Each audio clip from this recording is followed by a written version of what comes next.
Hey guys, so today you and I are going to talk about Hungry Juniors. So let's get into it. So the question in question was, Frederick, if there are more programmers that are hungry than you and younger than you, how can you compete with them as an old programmer? I don't understand the question. I think I do, but it's like, uh, are you racing are you running in a foot race with them? And even in that scenario, I think, if I'm not mistaken, the oldest man who ever competed in a triathlon was like 92 or something like that. See, the thing is, getting old doesn't mean that you get worse at everything. It means that your body is on the decline. And just as anybody who has ever lifted weights or like done any type of exercising will tell you, see, that stuff matters. It makes a difference. Doesn't matter if you are a genetic superhuman or if you're just a little old weakling. It will make a difference to make an effort. And the same thing goes here, where if you have software developers who are hungrier than you, well, hunger is great, but the thing that matters in software is brains, wisdom, experience. These are the things that are gold standards, being able to produce results. And for the youngsters, in essence, I would actually say that this, if we're going to go with the sports analogy, I personally believe that software development in terms of sports is closer to baseball than anything else.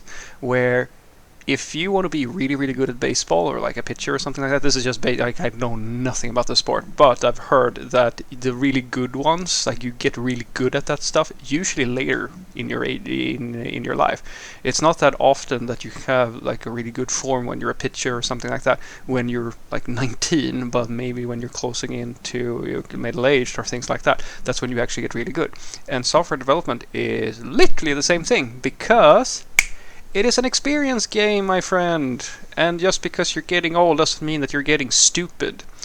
A thing that happens usually with older programmers is that they do that thing that they, for some reason, seem to not understand that they can't do. And honest to God, I wish that we would live in a world where personal accountability for your own actions was a bigger thing than it is sometimes. Because I see this all the time. If you get complacent to the point where you no longer read newsletters or you don't keep yourself updated or anything like that, it is not the world's fault that you forgot how to survive. I really want that to set in, because I am so gosh darn tired of listening to people who play the victim role, take the victim card, when the problem was never that something unforeseen or something that was really terrible happened. Like they're not victims in any way. They are the only thing they're a victim of is their own goddamn laziness and stupidity. And that is usually what happens to old programmers. Now, the problem for a lot of companies is that, unfortunately, old programmers are also very, very wise and mature and have a way about them where if you're dealing with such an individual in a company who doesn't really know what a good software developer looks like, they can fuck things up and slow them down to a halt because they're incompetent, they're out of touch with what is new and relevant, but they have the personal charisma, experience, and all these other soft factors that makes it very difficult for someone who's ignorant of real software professionals and like how they work to tell that this is the case.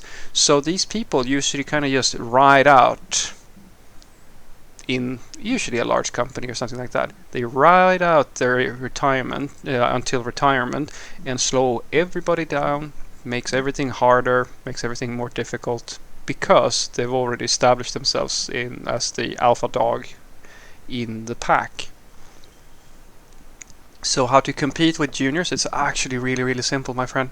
You just have to read newsletters, tinker with code because you are still coding, right? Or did you become an architect who just gets paid basically to draw boxes and lean on knowledge that you've had for many, many years, but then at the same time you don't really take the time to keep yourself updated enough to know what modern practices looks like.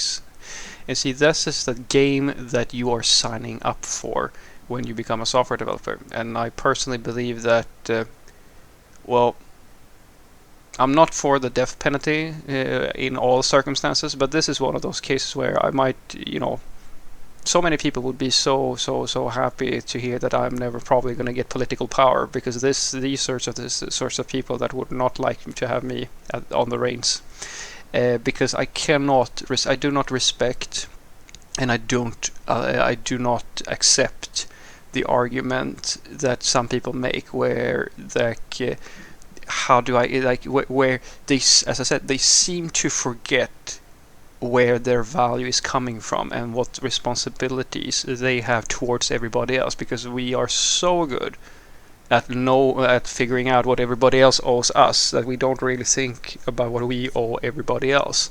And as professional software developers, we owe it to everybody else to know what's going on, to know what good solutions looks like and bad solutions looks like. And that is something that doesn't go away with age. It's only something that goes away with negligence of your skills.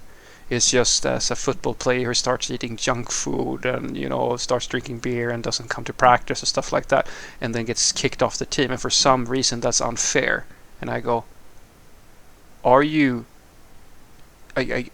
serious? It's unfair? What about you? What about your responsibilities towards the team? Same thing here.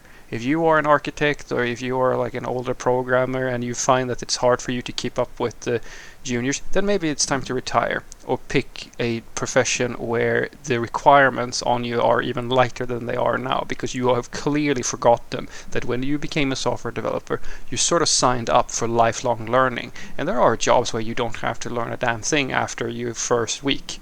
And you can do that. There's tons of that stuff going on, but IT is not one of those places. It's not one of those places where you can just plug out and then have no impact and do no personal development without causing damage. And that's the thing. That's where in my opinion, that's where the really good people of the world show themselves.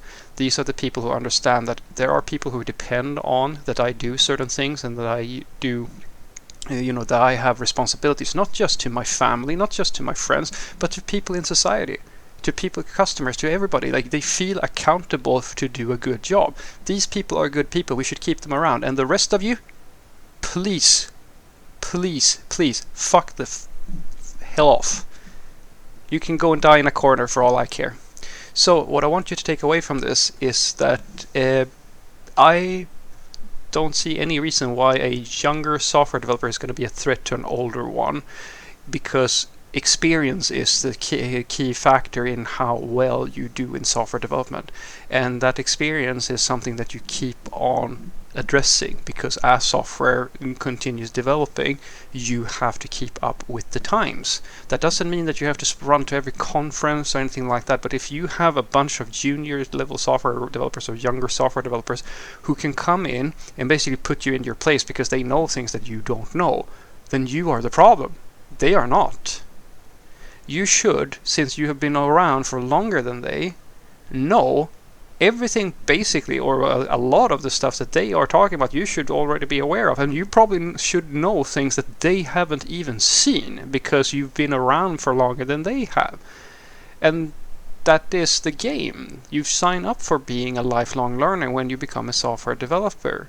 And my very personal opinion is that this sort of mentality, where people where you make the conscious decision to stop doing the things that you have to do in order to keep yourself up to date or in shape, or like all these subtle little responsibilities that real people have. Well, when you stop doing that, you become a problem for the rest of the world. And for some reason, some people feel that it's completely fine to hold a job where they are incompetent or they can't actually produce, etc., and so forth and so forth. And I truly despise you people. I truly do.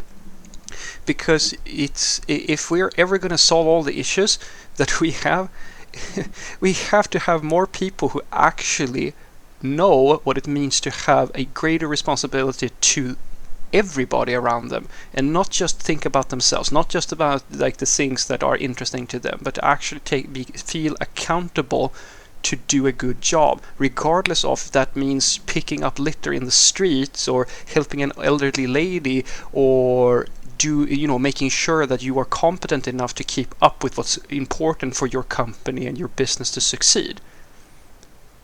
We need to get to that point, and I think that we can. It's just a matter of stop being so goddamn lazy and complacent and realize what you're signing up for. Have a great day.